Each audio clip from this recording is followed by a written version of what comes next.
I, Carla 30F, am 6 months pregnant with mine and my husband's, Harry 31M, first child.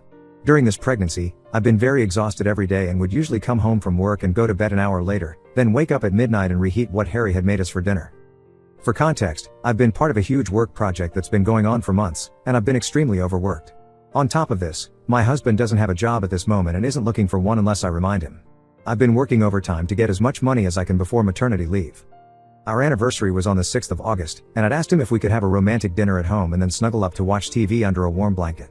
I thought it was a wonderful idea since I was too tired to go out and because I knew that Harry was doing most, if not all, of the household chores.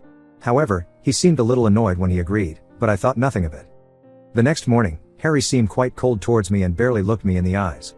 Once I got home from work, he wasn't there, but that was normal since he could have been out with friends or at an interview, and so I went to sleep. I woke up at 11 that night to see that I was still alone in the house, so I checked my phone. I had about 8 missed calls from Harry and a long text. I'm summarizing, but the text read, "I understand how tired you are because of this pregnancy and you having to work extra hours most days, but I'm over being ignored every day and having a 5-minute conversation with you every so often. You expect me to do all the housework and plan our boring anniversary alone. I'm really annoyed, so I'm staying at a friend's tonight. Text me when you see this." Of course, I called and texted him about being sorry and wanting to talk, but I never got an answer. In the morning, I called my boss about having a day off and spent most of it waiting for Harry and planning my apology. However, when he came home, he silently handed me a rose and a card saying that he loves me but needs a few days away from me to figure out what he's going to say or do. Then, those days became a week. This part happened on the 13th, 8 days later. I messaged him every day, and he would constantly say that he needed one more day or just another night with his friends to figure this all out, but on the 13th, I decided to go to the friend's home he was staying at to confront him. So I drove over, nearly 30 minutes away, and banged on the door so hard that I could hear it echo from inside. By this point, I'd realized that I should have put more effort into our relationship, but he also should have talked to me about this instead of running away. Harry's friend came to the door and was confused but pleased to see me. He seemed a little on edge as I talked to him, and he had to break the silence every so often with comments about my pregnancy and how he couldn't wait to meet the baby. Finally, we stopped talking, and I practically demanded to see Harry, saying that I wanted to apologize but also explain how childish he was being by hiding from me. The thing that I found absolutely hilarious, but actually not at all, was that his friend said that Harry wasn't there and had left for Ireland on the 9th. Ireland. To say I was absolutely furious and extremely confused would be such an understatement. His friend invited me in and sat me down to talk. It turns out that Harry had told his friend of our problems and had come up with a solution of going on a holiday as a couple to sort everything out and learn to love each other again, in Harry's words. So, of course, his friend thought that was a lovely idea and helped him book the flight on the evening of the 5th, the first time he had stayed at his friend's house. Since it was a last-minute booking, Harry's friend had stayed up with him for quite a while before they found a flight that was taking a few more passengers due to cancelled tickets. His friend then explained how he'd been confused when I arrived at the door but didn't want to say anything about the holiday in case it had ended early due to us arguing. Harry's return ticket is booked for the 20th of August. I am just so angry and quite heartbroken, to be completely honest. I messaged him the moment his friend had finished talking, and Harry only responded an hour ago with nothing more than I had to figure things out. Sorry. So now I'm home alone again and trying to figure out what I'm going to do or say when he gets home. Anyway, thanks for reading about how my life is going. Side note, I'm from the UK, so Ireland isn't as far as people think it is since I'm not American. But it is still there. So far. Other side note, a question that keeps repeating itself is where did he get the money from without you noticing, so I'll leave my explanation in the comments here. He has a bank account with his money from when he worked as a teenager and a little into his 20s, before we met, and a few years ago, we agreed not to touch that money and add to it every so often. It was a backup savings account, so I'm assuming that he took the money from there since it wasn't from the joint account. I've had time to think a little. Here's another note, 6 hours later. I knew this post would get attention, but I assumed it would only be a little. I've never used Reddit before, but I've seen it on TikTok a few times, so I thought posts only became popular there, and maybe this one would get as popular as my Ida post, not very. I was upset when I posted this and didn't think about how I'd handle all of the judgments and conspiracies once I'd calmed down. I appreciate the hard truths, empathy, and/or advice given to me, but I am not divorcing him, changing the locks, calling a lawyer, or anything like that. Small update, August 17, 2023, 2 days later, same post. It's the 17th now, I've had a longer thought. I'm not deciding anything until our talk, but I definitely won't be staying in my home with him after this. I can't trust him not to run away again. I'll talk more about this in my actual update, but I've gained some self-respect and realized he's being an ah. I talked to my mom, and she's happy for me to move in with her on the 21st, and I'm free to stay for as long as I need to. So, I'm going to post an update just to clear the air when I can. Hopefully the day after Harry is home. 20th/21st? And then delete this all a day or two later, or I'll forget too. Update. I want to start this out by saying that a lot of questions have been answered since Harry came home yesterday evening. The main one being that he did use the second ticket, but for his sister. For the last few days, Harry's friend has been living with me and helping me through this. One way was that he scheduled a couple and an individual counselor for Harry and me. I have also been calling my mom every day since the 13th, and with the one counseling session, Harry's friend, and my mom all giving me the same advice, I scheduled an early maternity leave with a slight bonus to each paycheck because of all my overtime and unpaid help. I officially leave work in 4 days.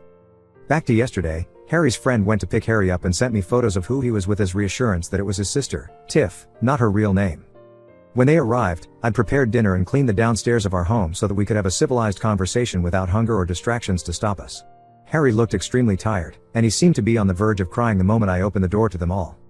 I was incredibly patient for the sole reason of being able to get through this discussion in one piece, and so when Harry wouldn't speak, I let Tiff explain why she had gone with him. Tiff is a lovely lady who helped me through the few months before my pregnancy. However, Harry didn't stay in close contact with her, and we lost touch when the work project started. Because of this, she had no clue about anything going on until Harry called her and said that he had a spare ticket to Ireland. At first, she was reluctant since she knew that I was pregnant, and so she tried to ask why he would leave and if I was with someone who could care for me. Eventually, Harry snapped and told her the real reason why he was going away, and so she joined him to make sure that he knew it was wrong but also to help him through all the emotions that he was feeling. She was the reason that Harry came back to me. If she hadn't gone with him, then Harry admitted that he might have moved to central London or a small village in the countryside to hide from this. It took everything in me not to cry when she admitted that, and I could clearly see the shame on Harry's face. I'm not going to recite everything word for word, and so I'll quickly clear up some things. 1. Harry did use the backup savings account like I thought to pay for the tickets. 2. The reason that Harry's friend didn't see who the other ticket was for was because once they had found the tickets, Harry's friend went to bed. 3. Tiff was by Harry's side the entire holiday in Ireland and confirmed, without a doubt, that this wasn't to find a fling. They spent most of the days in the cheapest hotel room possible in silence before Harry started talking about everything. 4. When we met and married, Harry was a loving, hard-working, job-having man whose only dream was to have a wonderful family and then retire to one of those cute stone villages in the south of England. After an hour, Harry finally spoke up. Tiff and Harry's friend went into the living room, but I never realized how strange it would feel to be with Harry again. He confessed that he'd stopped loving me a month into my pregnancy.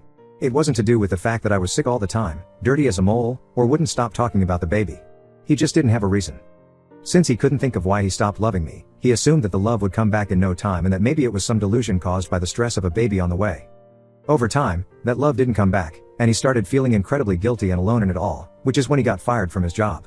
He told me it was because his work performance was belittled by new management, but it was really because he was too trapped in his feelings to think of anything but how much he still didn't love me. Then, he never tried to get a job because sitting at home without me, since I had to work more, was much better than sitting at work and possibly getting fired again. He came to love how he had alone time until the moment that he felt alone. That was when he refused to work just so he wouldn't have to see me. He wanted to sit and wait and see how long it would be before I came to him. The trip was to test the waters. It was to see if life would be better without me. He still hasn't decided. In his whole explanation, he kept emphasizing how he didn't love me and said it like I was a child who needed to hear something 1,000 times just to understand it. He never apologized. In a rough way, I was shocked and distraught.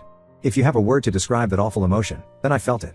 I cried, I shouted, I cried again, and we sat in silence until I could talk. Then I told him how I could never trust him again. How could I possibly trust him not to walk out on me or the baby? How could I trust him to tell me these things, explain his emotions, or see the story from both sides? How could I possibly work myself dry again for an unloving husband? And so I made the decision for him. We would go to couples counseling, not to be a better couple but just to understand each other and learn to communicate properly while together and with other people. No matter what, our lives will always involve each other because of marriage and babies, and so we need to be able to talk. I've moved into my mom's home, and I'm free to stay for as long as I need to. My mom is helping me to make the spare room into a nursery and is being the most amazing, supportive, and incredible mom anybody could be. Tiff and I are going to stay in closer contact, and Harry's ex-friend said that he can be the appointment driver and is going to be my second emergency contact. As for when I'm in labor, my mom will be with me, and Tiff and Harry's ex-friend will be waiting to meet the baby and to stop Harry from even seeing the delivery room. Finally, I made it clear to Harry that we will separate for now, but we will divorce or remain separated after the baby is born. I will make sure that he is not mentioned in my emergency contacts. He can't be trusted to show up or even to be where he says he is. I'm not going to update this anymore since I have things to do and a baby to prepare for. Thank you for sticking around and reading this all. I'll respond to whatever comments I see or want to, but those are all I'll say after this. Some more details. Hi there, I just saw this. I didn't include a lot of nitty-gritty details in this because it is my last post on the matter, and I just wanted to clear the air. However, Harry had told Tiff that I had allowed him to go so he could think, so she didn't try to reach out. I suppose she wanted to give Harry and I space, or maybe she just forgot because her brother was upset and in a crisis of sorts. There are a lot of things to still talk about since we only talked for an evening. Also, Harry's friend is on my emergency contacts list because he has been helping me through this, and if my mom can't get to me, he is the closest after her. Emergency contacts are about trust but also location. How did an ex-friend become an ex-friend? In short, Harry lied to his friend, and then the friend learned what Harry had told me. The friend doesn't want to be Harry's friend anymore. You may want to contact a lawyer about him not being a contact at the baby's school. I responded to someone else about this in a rough way. I'm tired, and I realize that won't happen. I just want to know that Harry couldn't take the baby from the nursery without my knowledge and then decide that he'd have a better life without us. What I mean is that, until he decides if he wants to be in our lives and gets any mental health support that he needs, because of how he's been feeling or acting, then I want to know where our baby is at all times. Marked as concluded, as the op indicated she wouldn't be updating again.